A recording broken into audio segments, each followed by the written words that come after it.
আসসালামু আলাইকুম প্রিয় সুধী। আজকের এই ভিডিওটিতে আপনারা জানতে পারবেন কিভাবে স্টার অনলাইনে রেজিস্ট্রেশন করতে হয়। প্রথমেই যাবেন প্লে স্টোরে। প্লে স্টোরে গিয়ে স্টার অনলাইন লিখে সার্চ করবেন। প্রথমেই কাঙ্ক্ষিত স্টার অনলাইন অ্যাপ্লিকেশনটি পেয়ে যাবেন। এখান থেকে ইনস্টল করে নেবেন। যেহেতু আমার ইনস্টল করা আছে, আমি অ্যাপ্লিকেশনটি ওপেন করে নিচ্ছি। অ্যাপ্লিকেশনটি ইনস্টল হওয়ার পর ওপেন করবেন। ওপেন করার পর আপনার সামনে এরকম একটি ইন্টারফেস আসবে। নিচের দিকে দেখবেন রেজিস্টার নাও নামে একটি অপশন আছে, এখানে ক্লিক করবেন। প্রথমে আপনার ফোন নাম্বারটি দিয়ে কন্টিনিউ অপশনে ক্লিক করবেন। 4 ডিজিটের একটি ভেরিফাই কোড আপনার ফোনে যাবে, সেটা দিয়ে ভেরিফাই করবেন।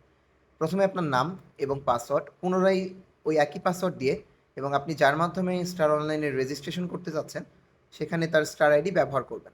স্টার আইডি সঠিকভাবে ব্যবহার করার পর কন্টিনিউ অপশনে ক্লিক করবেন। অতঃপর আপনার সামনে পিন অপশন আসবে। আপনি 4 ডিজিটের একটি পিন সেট করবেন। পিনটি অত্যন্ত প্রয়োজনীয় এবং সবসময় মনে রাখবেন। 4 ডিজিটের পিন সেট আপ করার পর আপনার সামনে এরকম একটি পেজ আসবে, যেখানে আপনাকে একটা ইন্সপিরেশন দেওয়া হবে। তারপর আপনার রেজিস্ট্রেশনটা কমপ্লিট হয়ে গেল।